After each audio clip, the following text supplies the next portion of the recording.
ngayon ay malinaw na paglabag sa ating mga karapatan.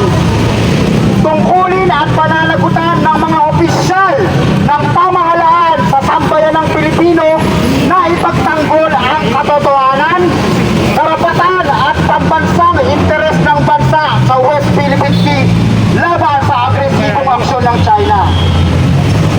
Ikinalulungkot namin na may ilang politiko, kolumnista at individual na patuloy na ipinagtatanggol ang China sa kabila ng lantad na pambubuli at pangaharas sa ating mga sundalo at mangingisdang Pilipino.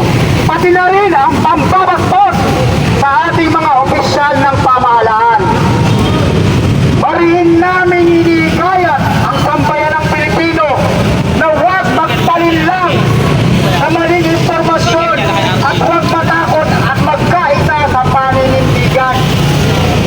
Mga kasama, ang misinformation ay pinapakalat ng China.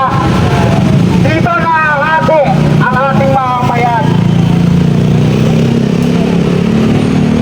Ang pagkakaisa at aktibong ng mamamayan ang ating sanggatan laban sa agresyon.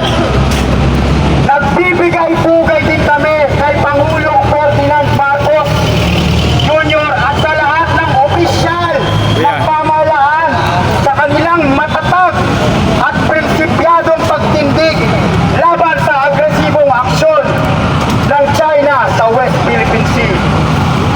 Ang kanilang paninindigan ay nagbibigay lakas at inspirasyon sa sambayan ng Pilipino upang patuloy na ipaglaban ang ating soberanya at karapatan sa West Philippine Sea. Hindi tayo uurong, hindi rin tayo mananahimik, hindi tayo magpapasindak. Ipaglalaban natin ang bansang Pilipinas. Alam ng bayan, laban sa agresyon ng China sa West Philippine Sea. 9-9, walang legal na basehan.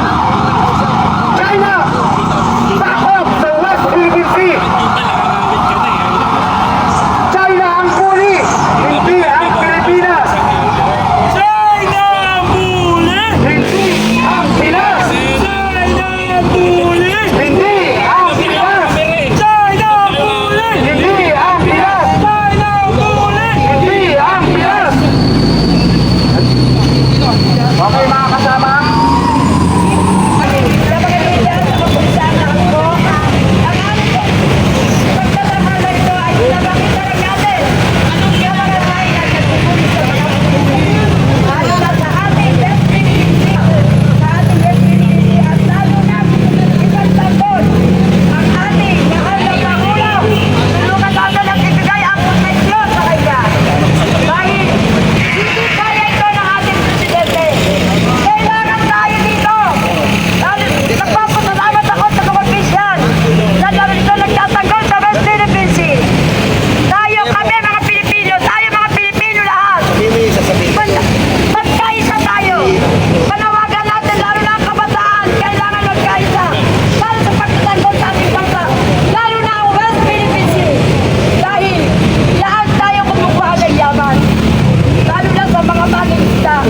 Huwag tayo papayag ng papi.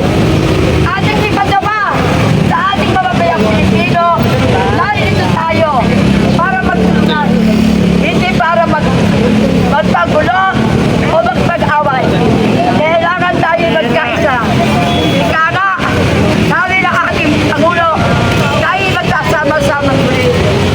Yan ang magandang halimbawa sa ating mga Pilipino. Minsan ako'y hinahapo dahil kahit ako'y senior na, narito ako at tumitindig sa harapan ng China Embassy na kailangan suportahan natin ang ating sariling atin, lalo na ang West Philippine Sea.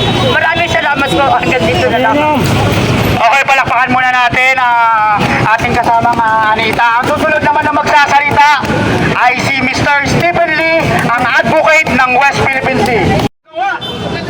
Ngayon, mas matindi mismo sa ating kalupaan. Mismo ang ating mga opisyales ng gobyerno na